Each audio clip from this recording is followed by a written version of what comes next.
Ladies and gentlemen, allow me to set the stage. The year is 2005. YouTube was born into the world on Valentine's Day. In my opinion, the worst day of all time. But when it came to general media franchises, it was a very interesting year. Music during this time was very iconic. Some great movies came to theaters as well as Final Fantasy VII Advent Children. TV shows were the kings and queens of 2005. But what about video games? Well, first things first. The Xbox 360 and PSP launched this year. Nintendo dropped the price of the DS from $150 to $130, but honestly the roster of video games was very hit or miss. We did get some great projects: Resident Evil 4, God of War, Need for Speed Most Wanted, Shadow of the Colossus, Tekken 5, Star Wars Battlefront 2, Mario Kart DS, Mario Party 7, Fire Emblem Path of Radiance, and then there was Shadow the Hedgehog. I swear this game had so much potential to be amazing, but it was way too convoluted when it didn't have to be. But this year of 2005 was the end of an era. We are transitioning into new technology once we get to 2006. The DS Lite was an amazing upgrade to the original, and the PlayStation 3,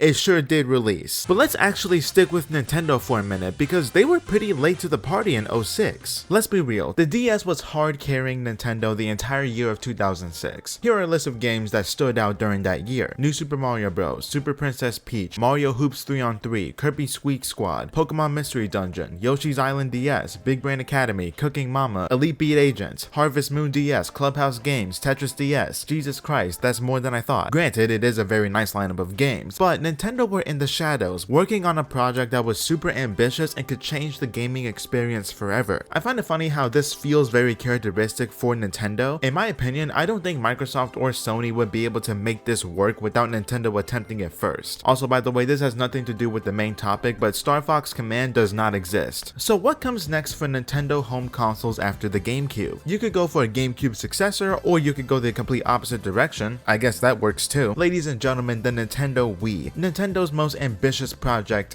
probably ever. Nintendo has already established their own identity as a gaming company, mainly focusing on the family-friendly experience alongside co-op play. You mainly see them publish platformers, party games, and at the time, niche sports titles, as well as general hardware. It's true that they've made their fair share of home consoles, but Nintendo was a behemoth when it came to handhelds, the Game Boy line, and especially the DS. This was Nintendo's specialty, and speaking of, the DS itself works to evolve the idea of handheld gaming. 2 screens on one console for more dynamic gameplay as well as a touchscreen down below. But then we get to the main character, the Nintendo Wii, a console that is based solely around motion control. So instead of your average button press for every type of action, motion control allows for a new unique experience to gaming. It's something you have to experience yourself to understand, and let's just say a lot of people understood. Granted, there were attempts at motion controls before the Wii was even a concept, but those were insanely specific gimmicks. Take a game like Kirby Tilt and Tumble, using the Game Boy to guide Kirby throughout the course you're playing. That makes it one of the most unique games on the console because of the sole idea of using motion control for the majority of the game. The Nintendo Wii was released first in North America on November 19th, 2006, December 2006 in Japan, 5 days later in Australia, 1 day later in Europe, and here is where we go off the rails with different countries. September 30th, 2007 in South Africa, April 26th, 2008 in Korea, July 12th, 2008 in Taiwan, September 30th, 2008 for India, and finally December 12th, 2009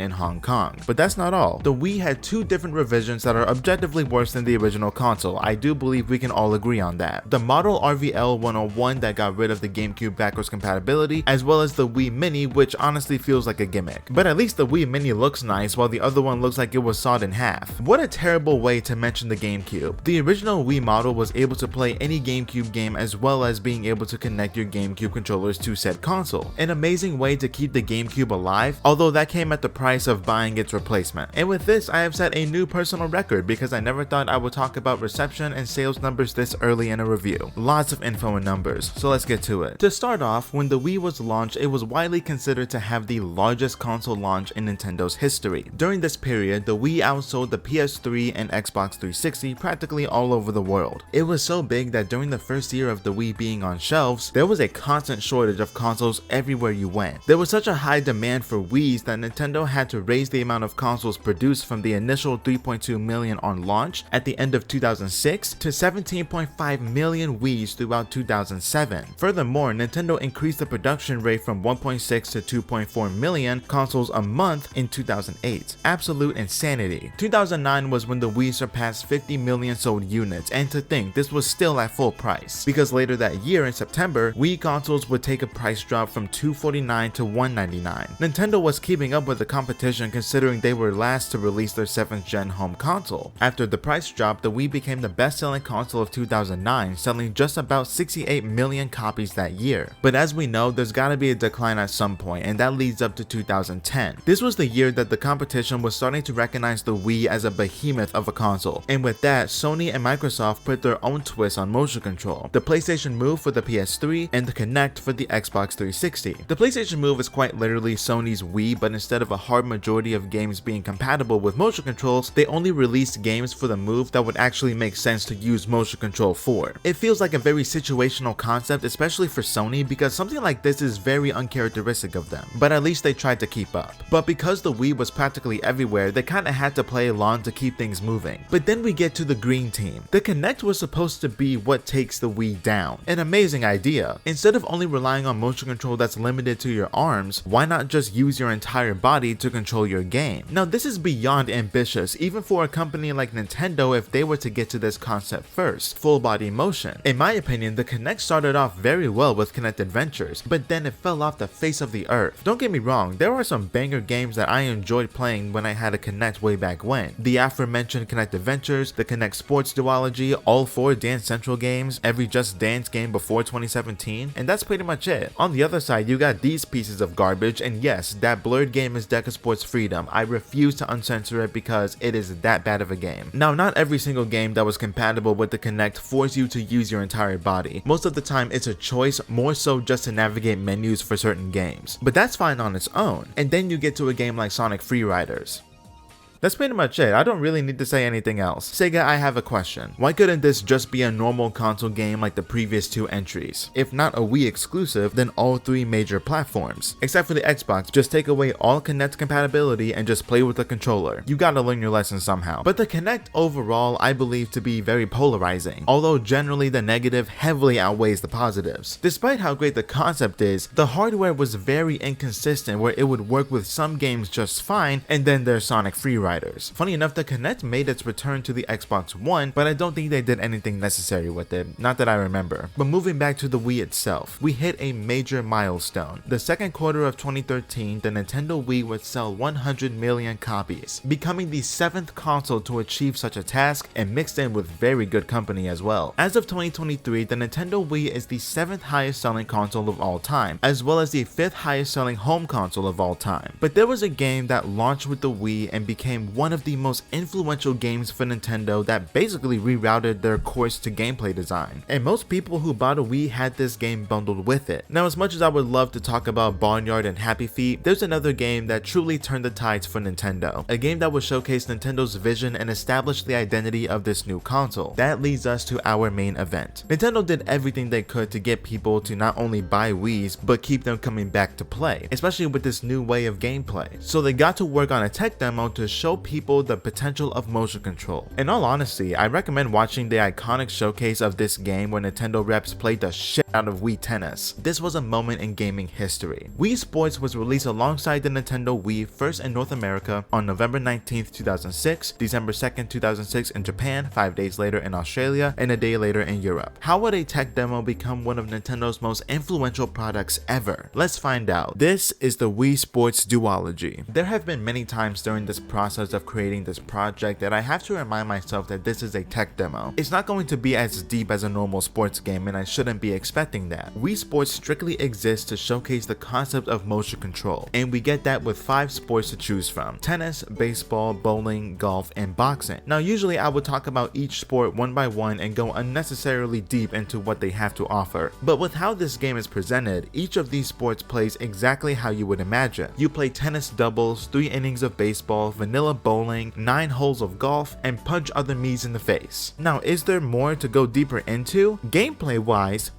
no. But there are a bunch of unique Easter eggs to discover that'll add to the experience. With tennis, you can switch your Mii's starting position on the court to wherever you desire, change the entire court itself from the main green courts that you play on to the practice court. If you don't want to play at all, you can spectate CPU Mii's playing alongside different camera angles, or if you're in a spicy mood, you can just have 4 of whatever Mii you chose on the same court at the same time and control all of them at once. Now that's what I call a nice change of pace. In baseball, while pitching, you can throw a submarine pitching style, and that's pretty much it for that sport, even though it is my favorite. In bowling, you can change the color of your bowling ball instead of sticking to the default color. You can also throw your ball into the lanes next to you, or give all the Mii's a scare by prematurely releasing your ball backwards. It's pretty funny. Granted, the Mii's in this game are basically floating bowling pins, so there's that. Also, this sport is one of 2 that allows for a solo player to use 4 Mii's on one controller and play for quadruple the amount of time. There's really nothing all that crazy to say about golf other than turning off the entire HUD when playing. Finally, we get to boxing, where there is literally nothing that stands out other than a reward you get later on for beating the champion, which we'll get into later. The sports may be in their most vanilla form, but there's no reason to expect Mario Party type minigames here. Although I do question why we're able to play half a full game of golf, but not 9 innings of baseball. Regardless, these sports are enjoyable to play, a good way to showcase the idea of motion control by using well-known sports and presenting how it can work in video game form with motion-based controls. But to add some replayability, after every game you play, you gain skill points on whatever Mii you're using for whatever sport. This is your skill level. This number determines your skill with every sport, as well as making future CPUs more difficult to beat. It's a nice progress check, especially for tennis, baseball, and boxing, since you're playing against actual competition in those sports head to head. Once you get to 1,000 points, you'll be considered a pro in that sport. The only reward you get outside of much stiffer competition is whenever you get pro status in bowling. You'll unlock a new diamond design for your bowling ball, and that's pretty fucking cool. To add on to that, after you become a pro, if you continue playing and winning in these sports, you'll come across the champion of that sport, the best of the best, the ultimate challenge, more specifically, these Mii's. I love this feature because it allows the player to pursue completion if they so please, and it's very satisfying to win against more difficult CPUs. So Wii Sports has 2 extra modes to play if you want to change of pace. First up is the training mode. This allows you to dig a bit deeper into the sports you play normally, work on specific areas of said sport, and you might learn something new. Each sport has 3 training challenges, coming to a total of 15. With these challenges, you want to go for the highest score you can conjure up. You can also achieve medals depending on your score, from no medal all the way up to platinum. The tennis challenges help you with returning, timing your swing, and a general target practice. There's a satisfaction that comes with returning and target practice, the latter being one of the most iconic training games here. Baseball gives us a home run derby, except it's 10 attempts instead of a fixed time limit, swing control, and general batting practice. Hitting home runs is always fun, but for some reason I can never hit 10 in a row, but it's definitely my favorite of the 3. Also, funny enough, it took me about 5 hours to get 30 hits in a row in batting practice. Honestly, I'm proud of that one. Next up is bowling, picking up spares, spin control, and power throws. Picking up spares can lead to some satisfying gameplay, spin control brings a good challenge, and power throws is most likely the most iconic training game in the entire franchise. Also in this training game, there's an exploit that allows you to guarantee a strike, but the execution must be perfect. It's not easy, but holy hell is it ever so satisfying to pull off. Golf showcases putting, hitting the green, and target practice. I believe these to be the most difficult set of challenges because golfing is just a difficult sport in general, but that doesn't make them any less enjoyable. And finally are the boxing challenges. Working the bag, basically beating the fuck out of a punching bag, so a good way to let out some anger. Dodging, which is a skill I lack when playing boxing. And finally throwing punches. Don't hit Matt or else you'll wake up in your next life. The training mode is both fun to play and interesting to look at these sports beyond the surface, and taking advantage of those skills that you acquired as well as the general knowledge into the actual sports themselves. The last mode is Wii Fitness. This is Wii Fit before Wii Fit. You play 3 different training games and you'll get results. That's pretty much it. This is fine to mess with every now and again. I personally wouldn't take the results too seriously because Wii Fit would eventually be released the following year with deeper statistics based on fitness and wellness of the body. From what I can think of, there aren't that many miscellaneous topics to go over because I pretty much talked about all the major elements this game has to offer. And once again, remember, this is a tech demo. Now in terms of overall sales, a lot of these numbers are correlated to the Nintendo Nintendo Wii itself because most consumers who purchased the Wii, especially during its first year, also obtained Wii Sports because of a bundle. So by the end of 2007, Wii Sports was the best-selling Wii game, which should not be surprising in the slightest. Fun fact, in Japan, Wii Sports was not bundled with the Wii on release, and I assume it never was in the future. I'm not so sure, but I always thought that Wii Sports was globally bundled with Wii's, especially during its first 3 years, but apparently not.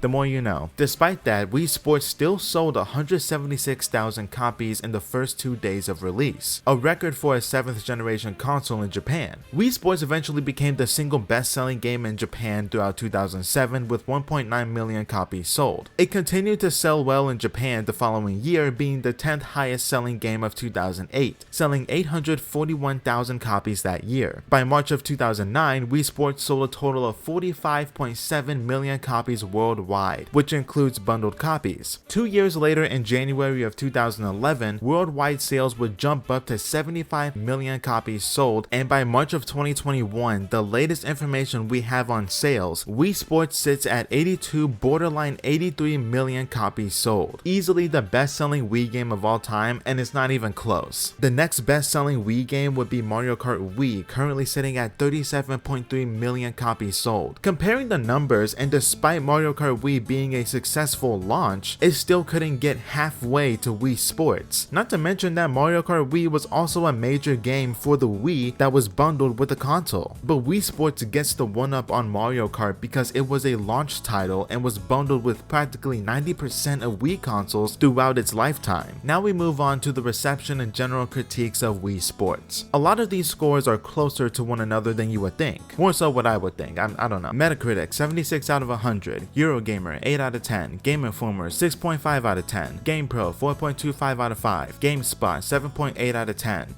That sounds very familiar. GamesRadar Plus 4 out of 5, IGN 7.5 out of 10, Nintendo Life 8 out of 10, Nintendo Power 8.3 out of 10, and the official Nintendo Magazine 9 out of 10. One thing I noticed when taking a look at these reviews, some reviewers were not the biggest fan of the visual design and graphic quality, calling it generic and archaic. I find that very interesting. Obviously you want your game to look and run the best it possibly can, but in terms of this game specifically, I truly do feel like the motion control is the most important aspect to get down. To me, graphics are the least of my worries, because if the motion controls are not ready to go, then we have ourselves a failure of a game, even if it is a tech demo. Personally, I like the generic look of Wii Sports. We don't need to try too hard to create unique environments, and I believe the standard settings of the sports are just fine on their own. To add on to the topic of visuals, the Miis work insanely well as avatars. It gives the game more character, especially in sports like tennis, bowling, and boxing, mainly showing them in as background characters, but also bringing life to the game as a whole. At least that's how I feel about it. Now, when control was mentioned, very positive reviews on motion control, some calling it revolutionary. On the gameplay side, everyone had their own opinions on the sports themselves and how they play out. Now, as we move forward, we get to a topic I only ever give my general opinion on instead of taking a deep dive. But I feel like it's necessary to go over Wii Sports' impact and legacy. Wii Sports, from what you can already tell, was a major success and paved the way for the Wii to become one of the best-selling consoles of all time. That success led to so many opportunities surrounding the Wii. First up is the Wii series of games we've come to know and hopefully love. Wii Play, Wii Fit, Wii Party, even sequels for a few of these titles, and this was a reminder of Wii Chess, Wii Music, and even inspired a game like Wii Karaoke U. Not on the list for a future review, so don't ask. One of the CPU Miis we see a lot in this game is Matt. He has become a Nintendo icon, the boxing champion, hardest CPU in the entire game because boxing is very technical and difficult if you don't know what you're doing. Matt became a fictional sports prodigy, as well as a generational meme all over the internet, and easily the most recognizable me of this era of games. So much so that you've seen him in various games I've taken a look at in the past, as well as in the future. We also have to remember that every single Mii in this entire series of Wii games can be recreated by players and used in any game that allows Miis from these Nintendo consoles. It's something that took me forever to learn about, considering Miis have been a part of my gaming life longer than I remember compared to other aspects of gaming I grew up with. Now continuing on with impact and legacy talk. An American magazine company known as Wired included Wii Sports in their list of the 15 most influential games of the decade. Wii Sports sits at number 8 for its role in popularizing motion controls and having a major impact on the video game landscape. GameSpot took that a step further as they believe Wii Sports is one of the most influential video games of the 21st century. And to think we're nowhere close to being finished with this century and Wii Sports has already gone down in history as a major influence on video games. Now we get to a part of the topic of impact and legacy where we start treading some unfamiliar territory. I'll be honest, I didn't know there was a World Video Game Hall of Fame, and it kind of works similar to the Sports Hall of Fame in a way. Wii Sports was one of the 4 finalists in 2023 alongside fellow finalists entries. Maybe someday we'll take a deeper look into the Video Game Hall of Fame, but just so you know, Wii Sports is in the World Video Game Hall of Fame, which it absolutely deserves. Now because the Wii used motion control for a nice majority of its games, there are bound to be some problems when it comes to physical movement. Players sustaining injuries because they were standing a bit too close to whoever they were playing with, Wii remotes flying out of hands, and said Wii remotes connecting with TV screens, people, probably a baby at some point. There were a lot of accidents during the first year of the Wii's life. This is why wrist straps and protectors are so important. The Wii gives you a warning to put these babies on before you start playing, but there are people who just want to get to playing, and this message that you see before you get to play that game, it just flies over their head. And the next thing they know, someone is in the hospital, you have to pay for a new TV and fix those holes in the wall. You could even find the Wii being covered on national television and general media at the time. Although during this time, the Wii and its bundle phenomenon of a game were everywhere and you could not escape it if you tried. Even if you did try,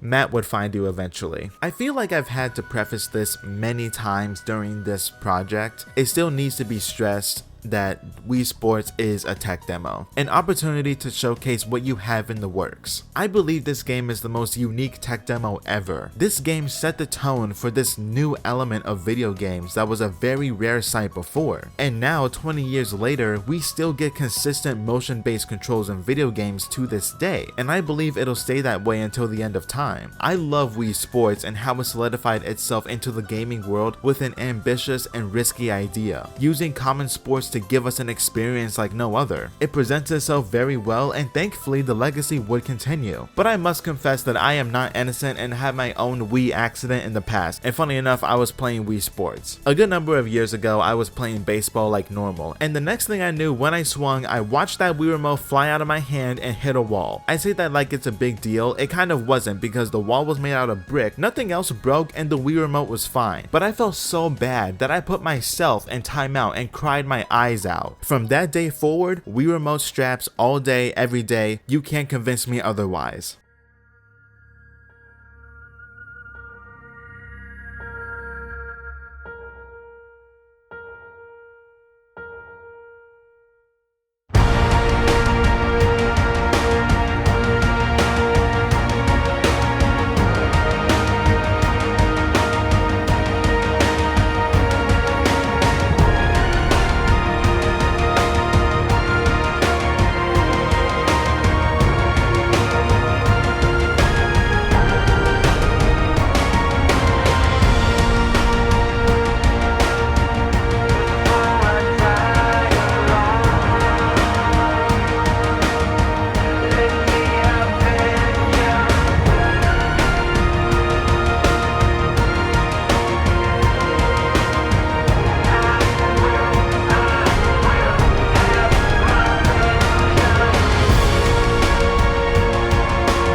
Now we fast forward to E3 2008. Nintendo would announce a new piece of hardware for the Wii Remote. This would allow for more complex movement from the player, all in the form of a very bulky chicken nugget. This is the Wii Motion Plus, an accessory that gives the Wii Remote better consistency and accuracy when playing. There are even some games that require Wii Motion Plus in order for you to play, which I believe to be very polarizing in a sense. Legend of Zelda Skyward Sword, Wii Play Motion, and even later on the Wii U, Mario and Sonic Sochi 2014. These games require you to have Wii Motion Plus in order to play. But most games on the Wii and Wii U wouldn't require Wii Motion Plus, but you would definitely notice the difference between a normal Wii Remote and the Wii Motion Plus. Said product was released first in North America on June 8, 2009, 4 days later in Europe, and June 25, 2009 in Japan. Eventually, alongside Skyward Sword, Nintendo would give us a normal Wii Remote, but with Wii Motion Plus inside the controller. So if you bought these Wii Remotes, you wouldn't have to worry about losing your Motion Plus accessory. Personally, I've only used the actual accessory a handful of times, as most of my experience with the Wii has been with a normal Wii Remote. It wasn't until 2021 that I begun using Wii Motion Plus when playing Wii or Wii U games, and I really like the technological advances made with this controller. But this will lead us to our next game. So from what I've read, the idea of a Wii Sports sequel was well within reach even before coming up with the idea of the Wii Motion Plus. I believe it only makes sense for a tech demo to get a fully fleshed out and expansive game and attempt to live up to its fullest potential. So during E3 2008, Wii Sports Resort was announced, an expressive and vibrant world with loads of activities to partake in. Wii Sports Resort was released on the Nintendo Wii first in Japan on June 35th?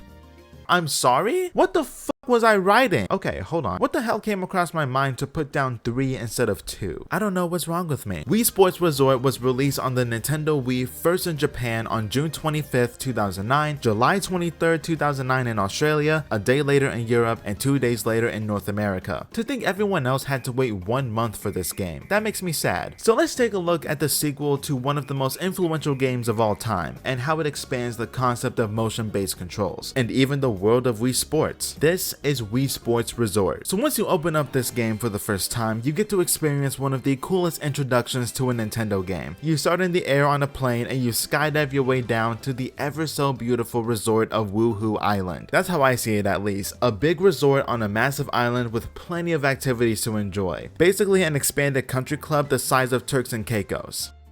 Maybe, I don't fucking know. This introduction is awesome and the scale is so much bigger compared to its predecessor. This already feels more complete and grand. This is Wii Sports as a fully fledged video game and more than just a tech demo, and I cannot be more excited. I say that as if I haven't put in tons of hours into this game, not only for this project but in the past when I first bought it. I don't know what the hell is wrong with me. Okay, so now we can actually go a bit deeper into these sports. There's a lot more to go over, more variety, and more to experience. So we have 12 sports to choose from, but some of these sports come with different modes within said sport. The only sports that don't have any extra modes are golf, wakeboarding, and archery. If we take into consideration every single unique mode within these sports, there are a total of 24 unique sporting events to choose from. Also, the elephant in the room that I just mentioned. Golf is back from the original game, and so is bowling. Considering the bigger scale and the themes this game presents, I can see tennis being a playable sport, but definitely not baseball or boxing. The 3 OG sports that got left out got some replica sports to take their place. Now before we get started into quite literally everything else, I wanted to at least mention golf and bowling. Golf works the exact same as its classic counterpart gameplay wise, but you can choose to play either Resort's brand new 9-hole course or play the classic 9-hole course from Wii Sports, as well as combining those into being able to play a traditional 18-hole game of golf. It adds a little bit of replayability for me, although I think I prefer the more basic control of the original golf from Wii Sports compared to the improved variant. In Wii Sports, I was able to just let it rip with no wind up, and obviously that's not how you play actual golf, but it did feel like I had more control over my shot, mainly because I didn't have to rely on being technical and precise with my movements like in Wii Sports Resort. I very much like the way golf plays in Resort, as an addition to showing off advanced motion control with Wii Motion Plus, but I can never get used to actually having to plan out how I'm going to swing instead of just letting it rip like Wario. There is a satisfaction when it comes to control with Resort, especially when you figure out the more technical aspect of the controls and it acting like real life golf as it should. I guess I really am a basic bitch. Bowling has some enhanced gameplay mechanics, but generally it still plays the same as the original. You can even choose different throw styles, either go for the beginner friendly choice or the Wii Sports Veterans choice, but I will still go over the other games of bowling you can play. And since we're already talking about it, let's start there. Bowling has taken on a familiar but more dynamic look compared to Wii Sports. The venue looks more polished, the bowling balls have a nice new pattern on them, and even the Miis are dressed up and ready to play a perfect game. Like I said, normal bowling is the exact same as the original, but we got back 1.5 of the bowling training games from Wii Sports, and those were turned into full games of bowling. Spin control is the exact same as it was in Wii Sports, except here you play a full 10 frames with different difficulties for each frame, as well as an open lane for the 10th frame. And then we immediately get to one of my favorite events, the 100 pin game. Straight up a normal game of bowling, but you get to fuck around and knock down up to 100 pins at once, and that alone is an amazing feeling. This basically takes the power throw training game to the next level, at least I believe so, because in that mode the most pins you get is at the very end with 91. In Resort it's 100 pins every single frame, and you can play a perfect game and get 3,000 points. But that shit is difficult, just like a normal perfect game. Overall, I really love bowling in this game, and I vastly prefer it over its 2006 counterpart. Also, when you go pro, you get a nice looking star pattern design. I'm just gonna ask this straight up. Which pro bowling ball design do you prefer more? Wii Sports or Wii Sports Resort? I can't choose between them because I like them both. Continuing on with the high praise and favorable sports, we get to basketball. I like to believe this is Resort's baseball in terms of scale, but that's mainly centered around the pickup game you play. 3v3 basketball, 3 minutes on the clock. On offense, the goal is to put the ball in the hoop. No shit. You can pass to your teammates, dribbling moves your Mii basically wherever they want to because you, the player, don't get full control of where your Mii moves, and you have to hope that you can blow by your defender, but whenever you need to score, you can go for a 3-point shot, hit a mid-range jumper, or if you find yourself in the paint down by the basket, you'll fly and slam that baby in. Although funny enough, you can miss dunks in this game if you miss the insanely wide open window of opportunity, just like in real life. Now on the other side of the ball, it's just normal defense, but you don't have control of your character's movement. You can swipe for the ball and get a steal, but it's a big gamble because sometimes you can fall flat on your face and give your opponent a free jump shot. But if you don't get your ankles broken and stay on your feet, you can block their shot with a well-timed jump. I love this sport in real life, and most of the time it never disappoints me in video game form. As long as it's not the WNBA or modern 2K, then we're good. The champion of this sport is Tommy, the Michael Jordan of Wii Sports basketball. Funny enough, I beat him on the first try with the game-winning 3-point buzzer beater with Marshmallow, so now Rusty is the GOAT of Resort basketball. Marshmallow knew exactly what to do, and he delivered big time. But we're not done with basketball just yet. We can also participate in a 3-point contest. This is exactly what you think it is. 25 shots from 5 different areas of the court. High score wins if you're playing with other players. But the replayability for me is not only trying to beat my records, but going for a perfect 30-point performance. As of now, the most points I've ever acquired is 29, and hopefully while playing this game I can achieve that before I have to move on to the next project. But basketball as a whole is a ton of fun and easily my favorite of these sports. Now we move on to table tennis, a sport that takes time to pick up in pace, but once the rally starts up, this becomes one of the more intense sports because you need to stay focused when it's your time to shine. Put a spin on your shots if you want to put your opponent in a blender, but as the competition gets more difficult, you'll find yourself in said blender, and you might not come back alive. I found myself in the blender more times than I can count going up against the champion of this sport, Lucia. Holy shit, I believe she is the most difficult champion to beat in this game because you have to wait for her to mess up, but because she's the champion of the sport, the chances of that happening are very low. But if you don't want to get embarrassed in front of your favorite Miis, then you should head on to the Return Challenge. Very similar to the training game of the same name in Wii Sports, except here it's a lot faster and more linear and feels better than the original for me. Granted, they are two completely different sports, but you get what I'm trying to say.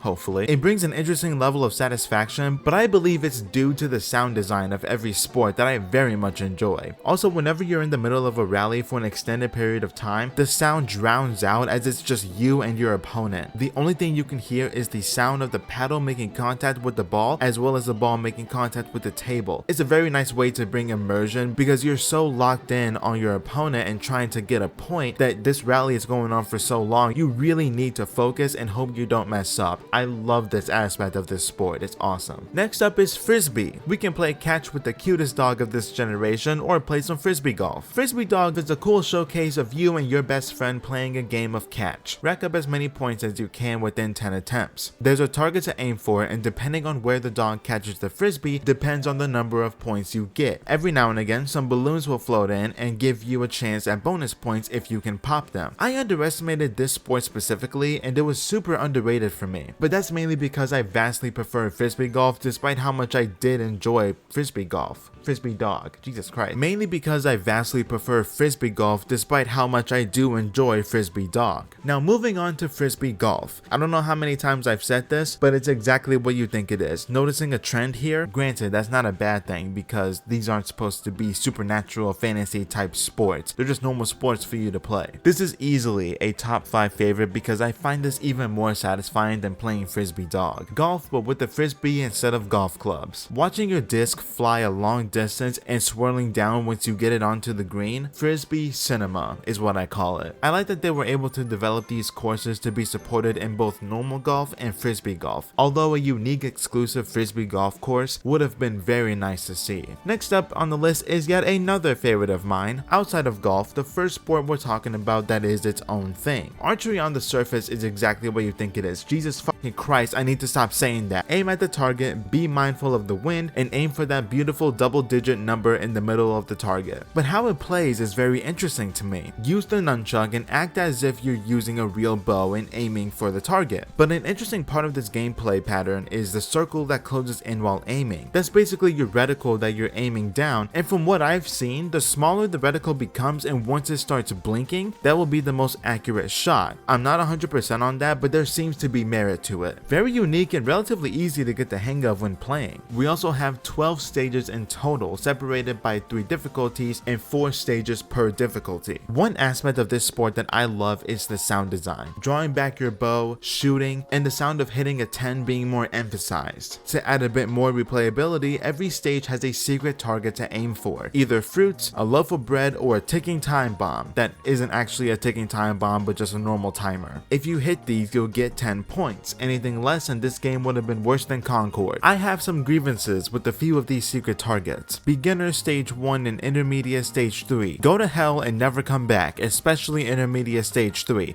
Fucking hate that one. Expert stage 2, very clever spot, especially having to deal with strong winds. Very nice, I like that. Expert stage 4, the most difficult stage, but also gives us, in my opinion, the easiest secret target, and it's not even fucking close. It's ironic, but it's also kind of funny to me. So far, we've been on a consistent wave of positivity. This was bound to run off course, and so we turn our sights to canoeing. I don't know why, but I'm getting bad memories. This is easily some of the most clunky controls this game has to offer. Honestly, I do feel this was bound to happen at some point, and honestly, I'm not surprised it turned out to be canoeing. A very precise sport to participate in. Said precision is a big reason why this sport feels clogged up most of the time. Usually it's when you're finding your rhythm. Sometimes when you try to switch sides, your paddle just stays on one side, and the next thing you know, you're about to tip over and drown. Sometimes it's the player not adjusting, sometimes it's the game not reading your motions, but whenever you're able to keep up your accuracy, this can be a pretty thrilling sport as the courses get longer and longer, obstacles become more difficult to navigate through, and things get very tense during the longer speed challenges. There are 2 modes to choose from. You'll only be seeing one because the other one requires another player, and I don't have the resources to summon another person willing to play this with me. So speed challenge it is. The goal is to reach the distance threshold within a time limit. Traverse the course as fast as you can and reach the goal before time runs out. It's a very simple concept on paper, but the overall execution with the inconsistent motion control makes this either hit or miss. It all depends on how you you play. You either play very well or find a Wii remote size hole in your wall. There's no in between. Now we go from the water to high in the sky for some air sports. 3 modes to choose from, but only 2 to talk about because multiplayer escapes me. Skydiving isn't just about jumping out of a plane. It's about jumping out of a plane and hoping this doesn't happen to you. This sport and how it plays is the textbook definition of the friends we made along the way, because a big part of skydiving is attaching yourself to fellow freefallers and smiling for the camera that's somehow not already in the ocean. You can move your Mii all over the place in order to link up with other Miis during your time in the air. The control does take some time to get used to, because there have been many times where I've told myself that I can't air swim back up because I missed a link chance. I love the concept though, and linking up with Miis brings some much needed depth, because just normal skydiving without the ability to do tricks would be very vanilla and underwhelming. And then we get to the island flyover. We get to give ourselves the grand tour of Woohoo Island at our own leisure to a limited extent. This is the closest we will get to a free roam mode in this game. There's a major missed opportunity here. Select your time of day that you want to fly, and you have 5 minutes to just chill and fly about the island. It's amazing. You can learn some valuable information about the main attractions. Not only that, but as you unlock info about these unique locales, you'll unlock different elements of this mode, such as being able to pop balloons, fellow Miis across the island holding up balloons you can pop, switching up the plane to fit 2 people, even the whale shark blimp putting your Mii's face on it. It gives you incentive to find all 80 info locations across the island, although it really is a damn shame that we can't explore for an unlimited amount of time, but I'm happy that we have this final product as is. The other mode is Dogfight, where you 1v1 another player and try to kill each other. Just think about dogfights in GTA Online. This is the Nintendo version of that before that was even a thing. Now on to cycling, primarily the road race mode. This mode reminds me of the running minigames from Wii Fit, but biking instead of actually running. This is a mini marathon where you have to work your way from the back of the pack all the way up to the top. There are a bunch of different courses across the island to race around, and I really like the scale and different settings we get to see in this environment. The controls can be a little too sensitive for my liking, in the sense that I'm not trying to pedal super hard and just keep up a consistent pace. When I was playing, I was either having to pick up speed every few seconds, or I'm sprinting in order to find a sliver of momentum, but there is a point where you'll eventually get the hang of it. At least that's what I tell myself, because I never got to that point, honestly. I just love traversing through Woohoo Island, no matter the way of transportation, and honestly, I don't treat this race for first place as seriously as I should, because the goal is to win, but I just enjoy the whole vibe this sport offers. Now we make our way back to the waters for some power cruising. Traverse through a variety of obstacle courses. When passing the gates, depending on how much time you had left is the number of points you gain, so the faster the better because you get more points. There are also parts of gates that are a smaller target and will double that gate score if you pass through it clean. There are 6 different courses to play of their own respective difficulty, despite it not being explicitly shown. The control is very basic, as you have to accelerate with either A or B on the Wii remote and tilt your controllers when it's time to turn. Think about motion control Mario Kart, except a bit watered down. This sport is very underrated for me, mainly because there are sports that I believe are much stronger than this. Definitely one of the more vanilla sports, but with its own intensity to deal with. But it's not bad in the slightest. Now we take a quick break from the waters as it's time for some sword play. Definitely one of the more iconic group of sports this game has to offer. First up is a kendo style duel. This is the boxing of this game, and it's very similar in terms of format, but with a bit more crazy added on. Take your opponent to the edge of the platform and try to hit them off. This guarantees that you win that round in a best of 3. If everything is tied up between you and your opponent, you'll go into a sudden death round and you have to fight on a very small platform, which forces more offense so a winner can be crowned. It's intense and I fucking love it. The man himself, Matt, is back as the champion of this sport, and this was definitely a trial and error battle for me. I was strategizing about how I'm going to open him up for offense, but on my first handful of attempts, I was just playing the best defense of my life. Although whenever he does manage to get a hit on you, that motherfucker will send you to the other side of the ring like it's no fucking problem. So defense and parrying are the name of the motherfucking game, up until you figure out a tendency that makes him free for bonking. Take advantage of it and grab your champion title. It was very satisfying, and there's nothing wrong with camping and playing defensive here. I am an ambassador for swordplay dual defense camping. All you have to do is hope that your opponent is stupid. Next up is Speed Slice. Cut up whatever object is thrown in front of you the correct way and win a point. First to 10 wins. Luckily, your cuts don't have to be the cleanest straight down the middle, but you want to make sure it's still in the direction you're supposed to cut. Although as the difficulty ramps up, you and your opponent will be cutting at the same time very frequently, and the point given is based on who had the cleanest cut, so you might want to keep that in mind. Also, fun fact, Matt is the champion of this sport. I never got to him because I'm bad, but it's cool either way. This is a very intense mode as you have to stay on your toes and pay attention so you don't fall behind. Very simple and straight to the point, but more difficult than you would expect. And then we get to one of the most memorable sports in the entire series of games,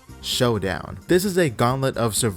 You'll be confronted by hordes of enemies and you want to take them out without taking any hits. If you get hit 3 times, it's game over, so don't be afraid to play it safe and stay on the defensive if you need to. But if you want to aggro the entire mode, I wish you good luck. There are also boss fights that you encounter at the end of each stage, so you want to try your best to get to that boss with as many hearts as possible. And by that I mean 3 hearts. Again, don't be afraid to turtle. It's a solid strategy. We got 20 stages in total with progressive difficulty and more aggressive enemies to deal with. This is an insanely fun mode and the ragdoll physics are way too funny to not show off. The entirety of Swordsplay is a lot of fun and there's some funny shit that can happen in Duel and Showdown. And now we finish off back at shore and we get ready for some wakeboarding. This is a high speed, no nonsense sport where you're being dragged around by a boat and you have to take advantage of the waves from said boat, perform some awesome looking tricks, and make sure you land flat on your wakeboard. You'll also gain a speed boost when you land clean, and that's when things get fun with this mode as you'll be doing some amazing looking tricks, so try to keep up the speed the best you can within the time limit. Now I do wish we could perform our own tricks in this sport. It'll give us a little bit of strategy of choosing from a safe trick with an easy landing or a more difficult trick with a smaller window for landing. Although I don't know how that will be handled with the control, but I love what we got here. There are 3 difficulties as you'll have to finesse your way around obstacles and try not to get caught up in them, especially not during your trick because if this happens to you, we're talking a major injury at best. But it's actually really funny to watch because you're moving so fast and the next thing you know you have to start all over. And no, your arm is not supposed to bend that way. The sports in this game shows off more technical and precise control and what the Wii Motion Plus is capable of. In some ways, this could be a tech demo for the Wii Motion Plus, but regardless, the sports are a lot of fun to play, and as you can tell, I do have my favorites. If only I could play with another person and experience these versus modes, but I only have one Wii Motion Plus, so the lonely streak continues. Similar to its predecessor, you can obtain pro status in these sports. Some of the more competitive sports like pickup game, table tennis, swordplay duel, and speed slice brings back the progressive difficulty based on your skill level. Also, I'm just now realizing that those are the only 4 sports where you play against competition, as everything else can be played solo or with other people in co-op. To add on to the replayability, we now have challenge stamps we can achieve when completing certain challenges. 5 for every single sport, some easy, some insanely difficult. It kind of takes the medal system from Wii Sports training games to the next level, and I really like what we have here. Also, we got new NPC Miis to expand the roster of NPCs from the first game. It makes Resort feel more busy as well as being able to see Miis all over the place while playing. This consists of both CPU Miis and Miis from your Mii Maker. You can catch them spectating or being a part of the action in certain sports. It makes Woohoo Island feel more lively no matter what sport you play, and I already love this environment as is. Wii Sports Resort was received favorably amongst critics. There's about an average of around 7.5 to 8 out of 10. Metacritic 82 out of 100, Destructoid 8 out of 10, Eurogamer 7 out of 10, GamePro 4 out of 5, GameSpot 8 out of 10, IGN 7.7 out of 10, Nintendo Life 9 out of 10, and the official Nintendo magazine 94 out of 100. Overall, I've seen consistent positive notes on the Wii Motion Plus and its improved control, as well as the great multiplayer experience, and this being a wonderful successor to the original Wii Sports. Although there is only one critique that I do disagree with, but I don't believe it's a fair comparison. A review from Kotaku praised Woohoo Island and what it has to offer, but criticized it comparing it to GTA 4's Liberty City, going on about Woohoo Island's blocky geometry and empty space. I personally disagree because this is a sports game while GTA 4 is an open world action game. The two cannot be any more different than they already are, and I don't believe it's fair to compare those two areas in any sense. Granted, they still held a positive opinion on Woohoo Island as a whole, but I personally don't believe it warranted the comparison. It's like comparing Final Fantasy VI to Jetpack Joyride. To no one's surprise, Wii Sports Resort sold very well, but I don't think it had a chance to catch up with its very successful father. That makes it sound like Resort is a nepo baby, but despite it not being able to catch up, it still sold very well. On release in Japan, Resort sold 152,000 copies and a total of 514,000 within 2 weeks in North America. By mid-July 2009, Resort had sold over 2 million copies worldwide, with 600,000 100,000 copies sold in Europe and 828,000 copies sold in Japan. Later on in August of 2009, it was announced that Resort has sold 1 million copies in each region. Throughout all of 2009, Resort became the second highest selling game that year. And take a guess at what game took first place. Wii Sports Resort became the third best selling Wii game, as well as making its mark by being at number 26 on the all-time list. Just outside the top 25, but still a major success. Especially during the time having to compete against games like Modern Warfare 2, New Super Mario Bros. Wii, Uncharted 2, and Batman Arkham Asylum. Some good company to be around in terms of sales. Wii Sports Resort is a beautiful leap in quality, and I feel like that's saying a lot because Wii Sports on its own, despite being a tech demo, is a great piece of work, expanding the world into something that feels more connected and sentimental for me. Now, I don't believe this game is as memorable as the original, but it's still one of the Wii's best, and that's saying a lot because the Wii has a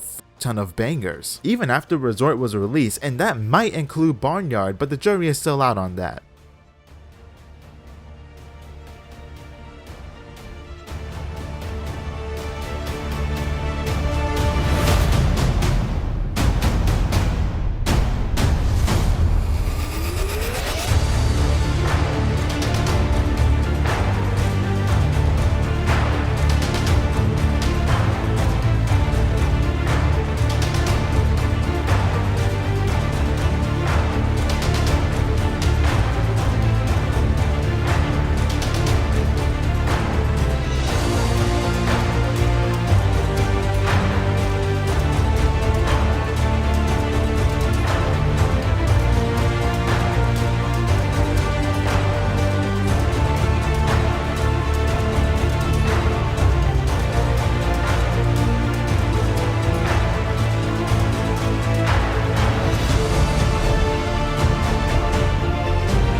Now let's address the major elephant in the room. I deem this review a duology, while others would consider this a trilogy. Honestly, that's fair. The next game in the series is a very unfortunate case of bad decisions that reek of regret. Wii Sports Club, an HD remaster of the original 2006 classic. A nice idea, giving us a modern variation of one of Nintendo's most influential products. Said product was released in 2014 across all regions, alongside some changes to gameplay. For example, in boxing, you don't have to play with the nunchuck and just use one Wii remote.